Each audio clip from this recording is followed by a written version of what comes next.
पूतना हूँ एमती एक राक्षसी जे सी भिन्न भिन्न प्रकार रूप धारण कर ता ना हूँ बकी।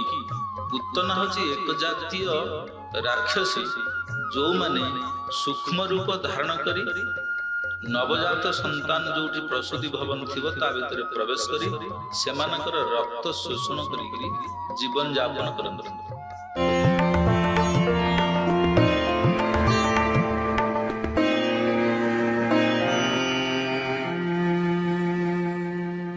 महामाया को जो से देखिले आगु कृष्ण कहते तुम आविर्भाव एवं तुम्हें जगत रे चंडिका कालिका इत्यादि नाम रे प्रकाशित हम। तेणु से कंस को से कहले मूर्ख तोर जे शत्रु से वर्तमान अन्य कौन सी जगह जन्म ही सारी मते मारिक तोर किसी लाभ ना अजथा देवकी वसुदेव को जो दुख तोर दवा उचित नुहे मुक्त कर या कहीकि से अंतर्हित हो गले एवं भारत वर्षर बा पृथ्वीर भिन्न भिन्न स्थान रे से देवी रूप में प्रकाशित होती।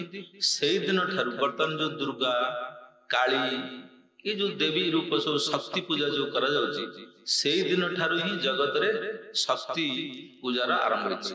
भगवान तंग आदेश करछन तुम जगत रे भिन्न भिन्न स्थान रे देवी रूप में प्रकाशित हो। तुमको जो माने आराधना करेंगे से माने जगतर जो वस्तु जगतर जो इंद्रिय उपभोग्य वस्तु जीव जहाँ को प्रार्थना करती पाया तुम्हें से कामना पूर्ति कर। तेणु वर्तमान समय भी दुर्गा पूजा काली पूजा इत्यादि जो कराउची से समय ही प्रचलित अछि। तापरे कंस जेतबेले से मूर्ति सम्मुखरे थिला सेतबेले से भयभीत होइतला एवं भयभीत होइकरी तार दिव्य ज्ञान थिला माने तार सत बुद्धि थिला। तेणु संगे संगे आसिला से देवकी एवं वसुदेव को कारागार मुक्त कर देला। किंतु मुक्त कर सारिबा परे जेतबेले पुणी तांकर मंत्री परिषद रे जाई के बसिला सेतबेले तार पुणी आसुरिक बुद्धि जागृत होला।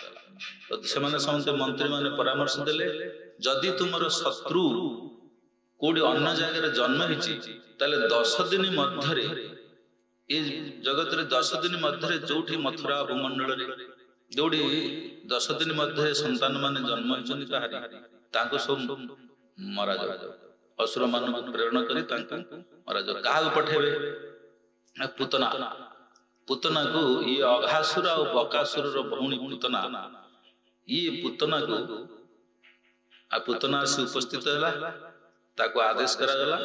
पूतना होचे एमते एक राक्षसी जे सी भिन्न भिन्न प्रकार रूप धारण कर ता ना हूँ बकी। पूतना हूँ एक जातीय राक्षसी जो माने सूक्ष्म रूप धारण करी नवजात संतान जो प्रसूति भवन थी भीतर प्रवेश करी सेमानकर रक्त शोषण करी जीवन यापन करते।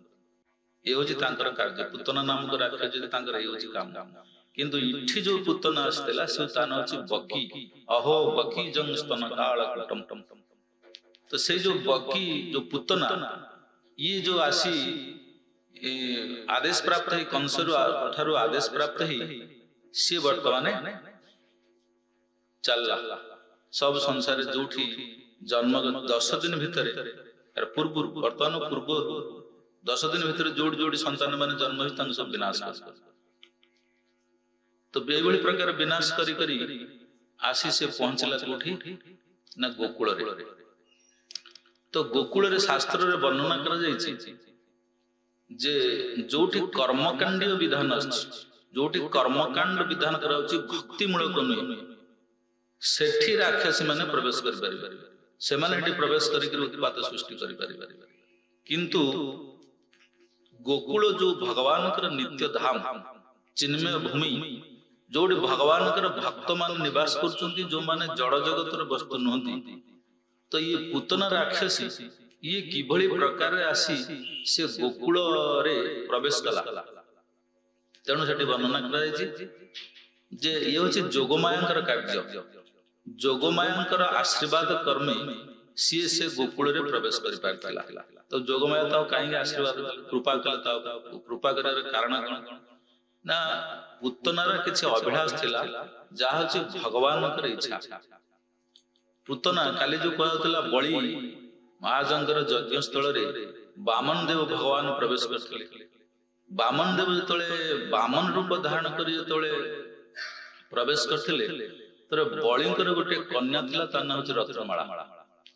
ସିଏ ବାମନ ଦେବ ଭଗବାନଙ୍କର ରୂପକୁ ଦର୍ଶନ କରି ଏତେ ମୁଗ୍ଧ ହେଇଗଲା, ତା ଭିତରେ ଏକ ମାତୃତ୍ୱ ଭାବ ଏମିତି ବୃଦ୍ଧି ପାଇଲା ଯେ ସିଏ ତା ଭିତରେ ତାର ଅନ୍ତରାତ୍ମାରେ ସ୍ମରଣ କଲା କି ଯଦି ଏଇଭଳି ପ୍ରକାର ମୋର ଗୋଟେ ସନ୍ତାନ ହୁଅନ୍ତା ତାହେଲେ ମୁଁ ତାକୁ ମୋର ସ୍ତନ୍ୟପାନ କରି ମୋର ମାତୃତ୍ୱକୁ ସଫଳ କରନ୍ତି।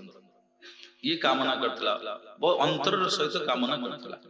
ତ ଭଗବାନ ଅନ୍ତର୍ଯାମୀ, ବାମନ ଦେବ ଅନ୍ତର୍ଯାମୀ, ତ ସିଏ ତା ଇଚ୍ଛାଟାକୁ ପୂର୍ଣ୍ଣ କରୁଥିଲେ। କିନ୍ତୁ ପରବର୍ତ୍ତୀ ମୁହୂର୍ତ୍ତରେ ଯେତେବେଳେ ସେ ବାମନ ଦେବ ତ୍ରିବିକ୍ରମ ରୂପ ଧାରଣ କଲେ, ବିଶ୍ୱ ରୂପ ଧାରଣ କଲେ ଏବଂ ତାଙ୍କର 3 ପାଦ ଭୂମିରେ ସବୁ କିଛି ବଳିଙ୍କର ଅପହରଣ କରି ନେଇଗଲେ, ସେତେବେଳେ ସେଇ ରତ୍ନମାଳା ମନ ଭିତରେ ବହୁତ ଉତ୍ତ୍ୟକ୍ତ ହେଇଥିଲା।